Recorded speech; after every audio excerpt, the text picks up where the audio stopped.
iPhone can be an incredible tool, but most people tend to use it as a dopamine distraction, video game device that just doesn't benefit our lives in the long run. However, if you take the time to watch this video and follow the steps in this guide that I'm about to present, you're going to find that you're going to become more productive, more focused, and you're actually going to have a higher quality of life because you're going to end up with the iPhone working for you and not against you. For your convenience, I have listed and linked all of the timestamps in the description and the pinned comment below, so you can go ahead and click around to all of the individual steps that jump out to you. But really, I recommend that you watch this video from start to finish and follow all of the steps to make sure that your phone is optimized to really help you be the best version of yourself. There are 17 steps in this video that I'm going to be taking you through, and these range from showing you the best settings to optimize your iPhone, how to limit distractions, the best tools, services, shortcuts, and apps,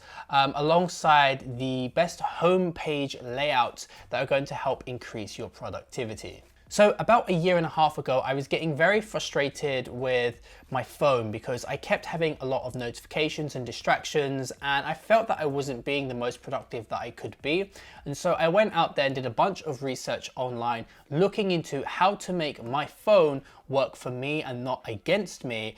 And I come across a bunch of really useful tips I've been using since then, and it's just not been the same. I've been so much more productive over this year and a half that now these are lifelong habits that I'm going to use for any future iPhone that I get.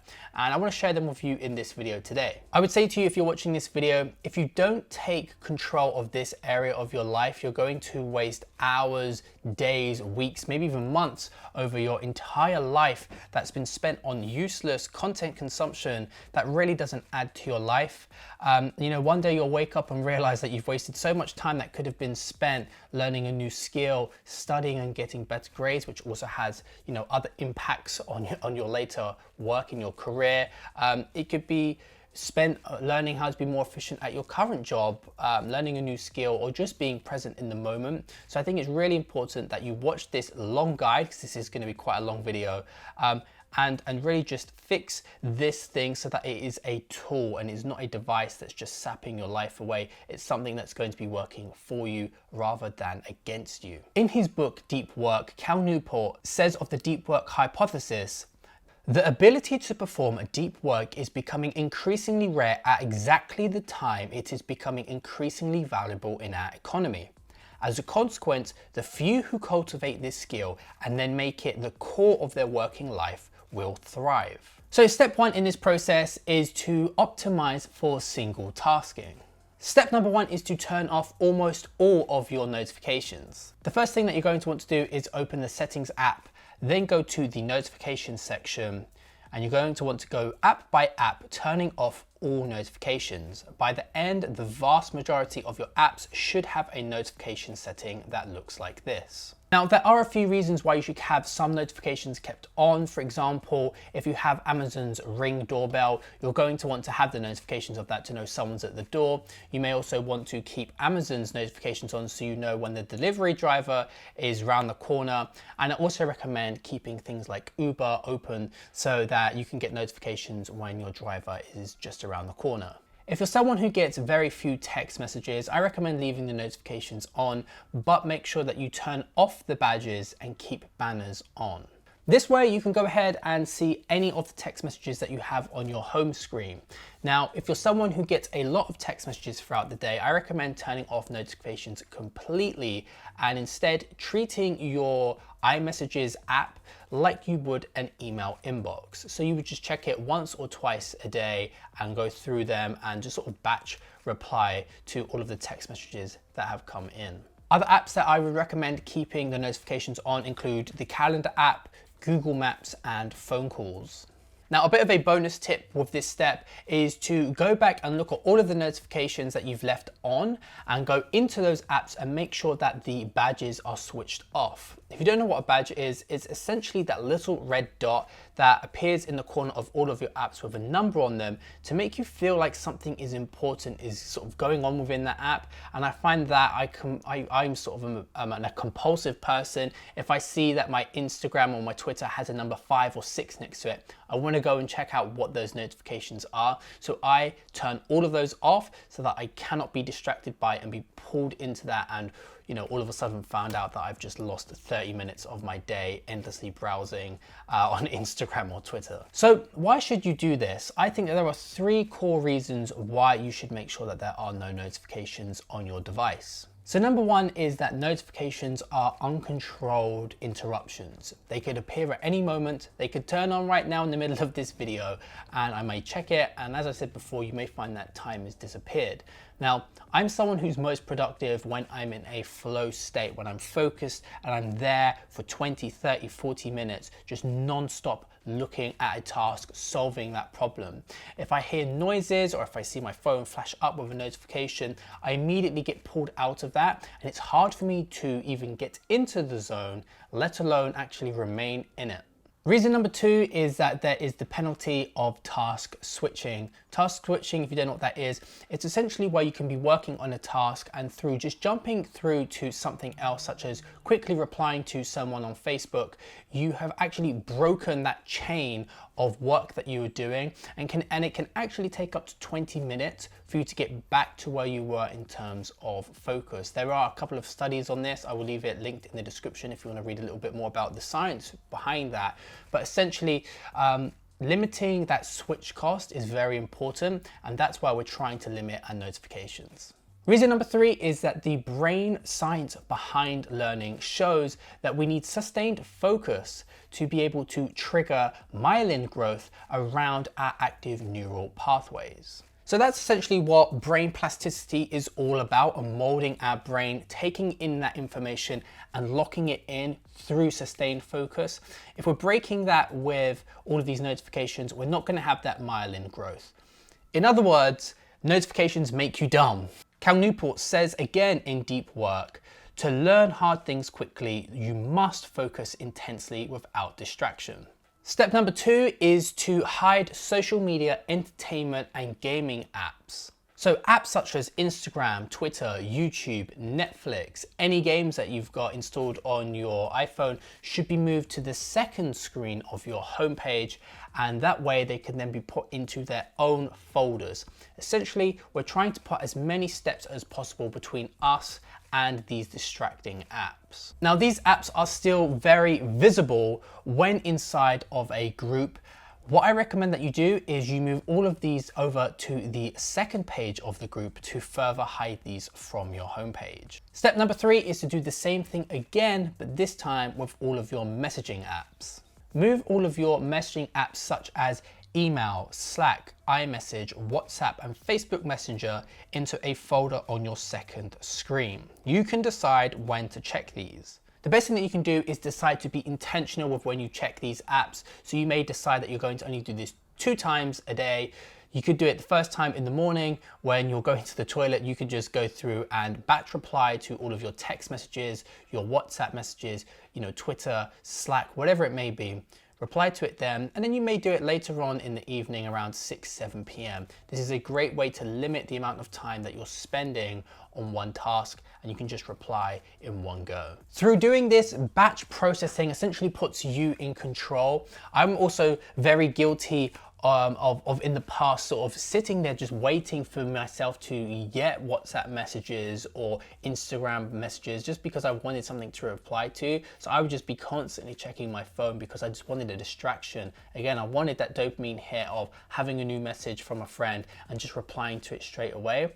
I try and limit that now by putting myself in control through batch processing. So a bit of a bonus tip with this as well is that you'll probably find, like I did, that it becomes very frustrating to have to go to your second page and look through all of these folders, all of these grouped apps to try and find the app that you're looking for. It can actually become more of a waste of your time. So what you'll find, like I did, was that you will just pull down on the home screen and search directly for the specific app that you're thinking about and want to use.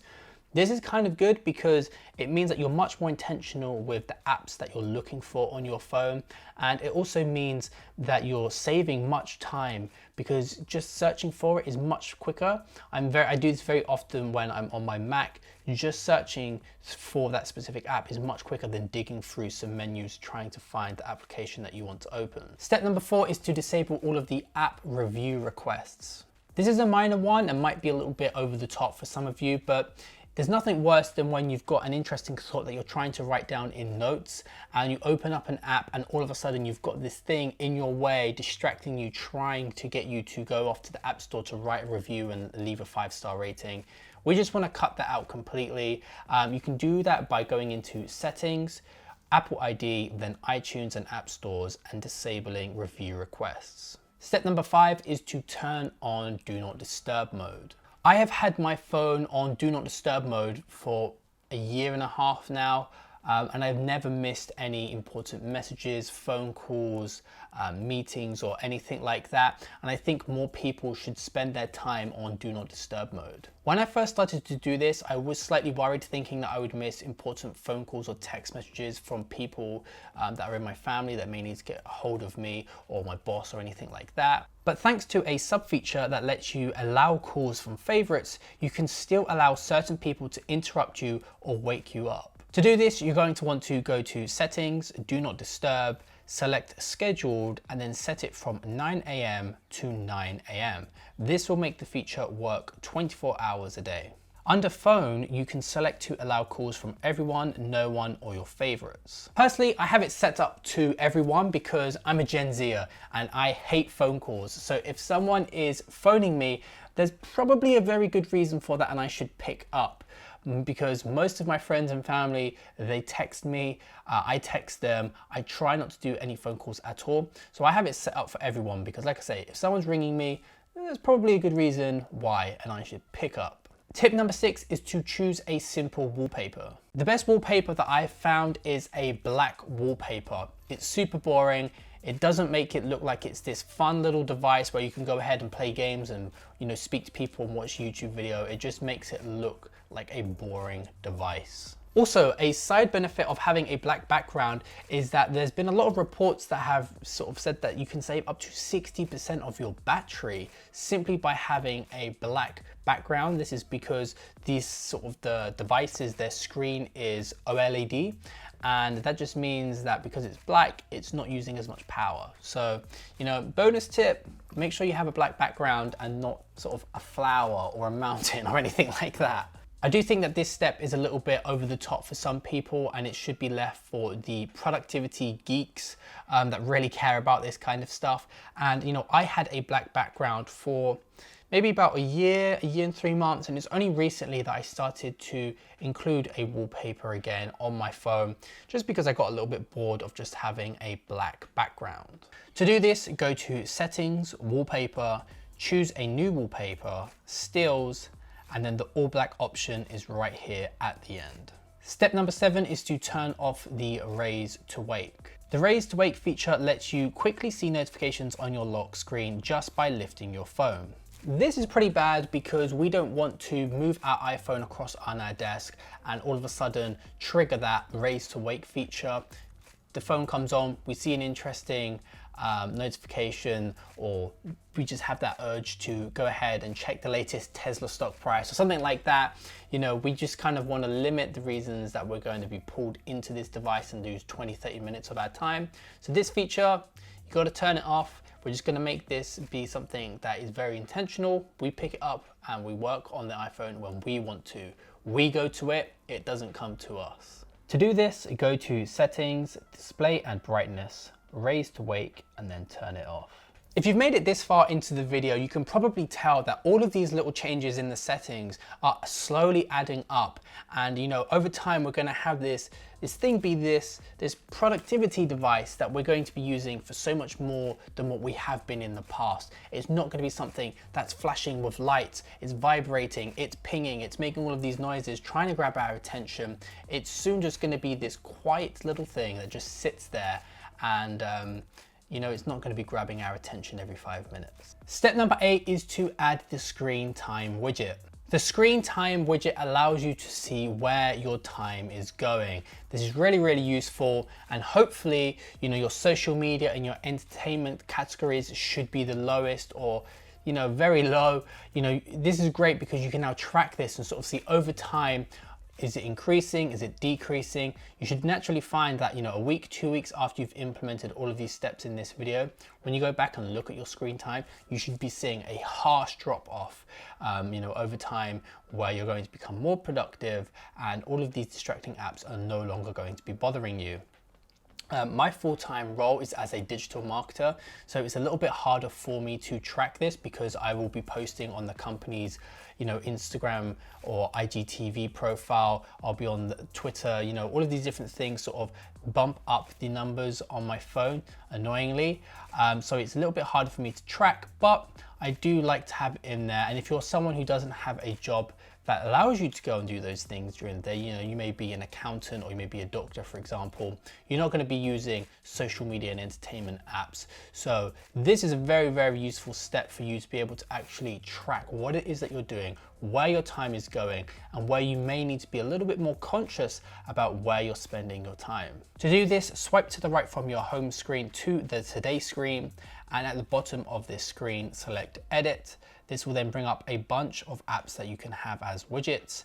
You're going to want to tap the green plus button for screen time to enable the widget, and then tap and hold the 3 horizontal lines to reorder the widget near the top. I would say this is probably one of the most important steps in this whole video.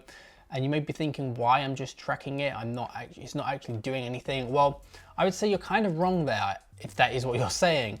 That's because I think it's very important to actually see if you are being productive, because sometimes we can feel like we've spent time working and we can feel like we've not spent that much time on social media. But in reality, it's the complete opposite, and we've wasted some time procrastinating and we've not actually done as much work as we thought we had. This right here, this part of the app is just going to be able to track it, and it's going to be there in black and white. It's fact, it's data, you can't argue with it. It's tracked everything that you've done. And so it's going to allow you to know if you're winning this battle or not, and if you're actually becoming more productive. So definitely don't skip this step. Step number 9 is to organize your apps and folders alphabetically.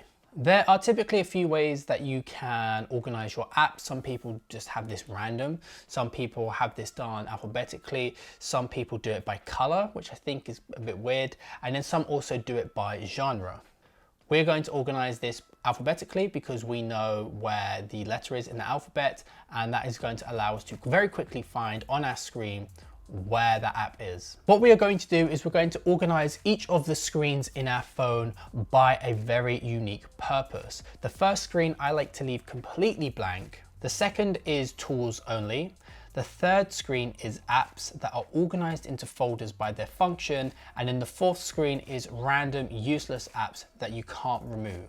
So again, why should you do this? Well, in the book Thinking Fast and Slow by Daniel Kahneman, I don't really know how to pronounce his second name, he lays out the model for the brain as having 2 systems. The fast system being our default mindset that we typically have, and this is sort of where we are effortless, it's functional for staying alive, but it also acts on impulses, and that's sort of what we're trying to limit with this new system that we're implementing in this guide on our iPhone.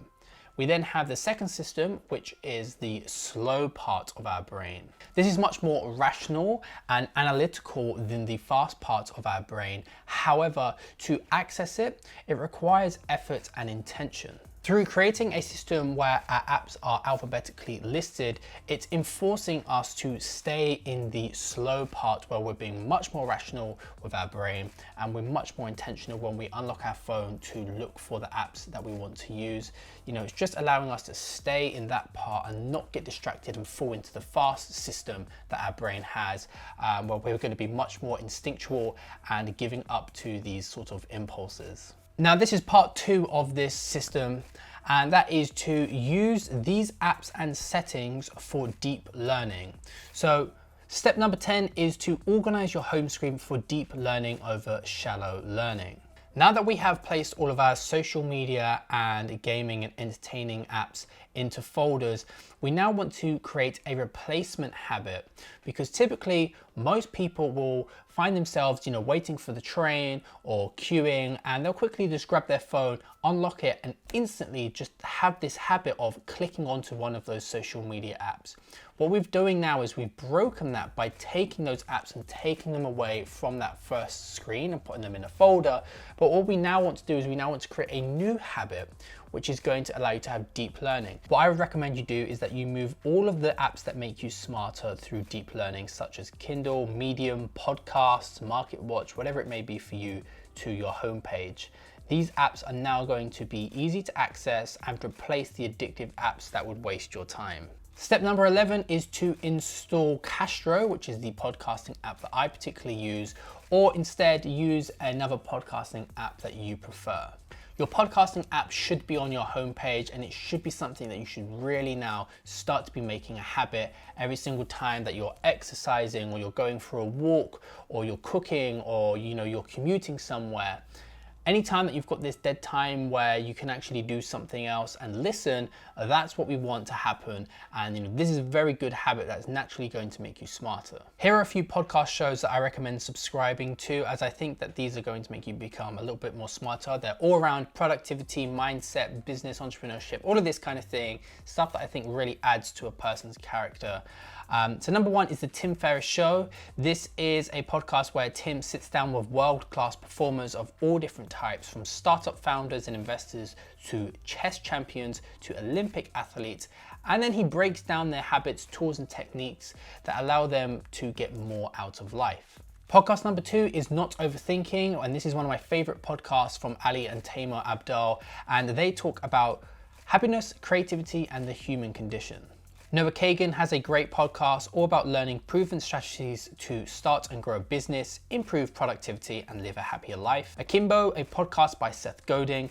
Akimbo's a podcast about our culture and how we can change it. The Gary Vee audio experience. There's too much to say about Gary and his content. The best thing that I can say is to just go ahead and drink the Kool-Aid, listen, watch, and eventually you'll just understand, because Gary is a very complex person. There's not, this would be another hour video if I had to sit and explain to you everything about Gary Vee. The next one is Naval, and he has a fantastic podcast on wealth and happiness, one of my favorite podcasts out there. I have also created a video on my favorite self-development podcast, which I will link in the description below if you want to go ahead and watch that. I would also say, when it comes to podcasts, do not approach podcasts as if you need to listen to every single episode. It's not like a TV show. Just go ahead and look at whatever recent episodes there are and pick which one stands out to you and something that you think that you might actually learn something from. Step number 12 is to install the Kindle app. I never used to read many books, and if I did, I would take a very long time to read them. All of that changed when I bought the Amazon Kindle, and in the past year I've read so many more books at such a quick pace simply because of this one purchase.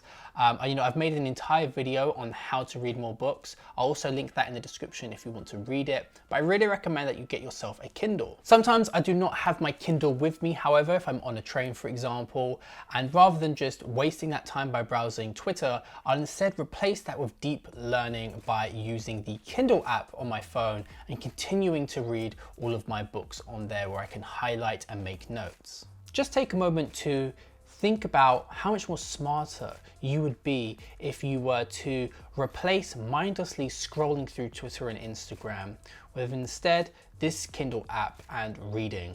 I think you'll find it'll become much more intelligent, and that will just bleed out across every area of your life, and you'll become naturally much more happier and just intelligent. Part number 3 of this guide, we're getting through it now, we're near the end, I promise, and that's to install these apps for productivity.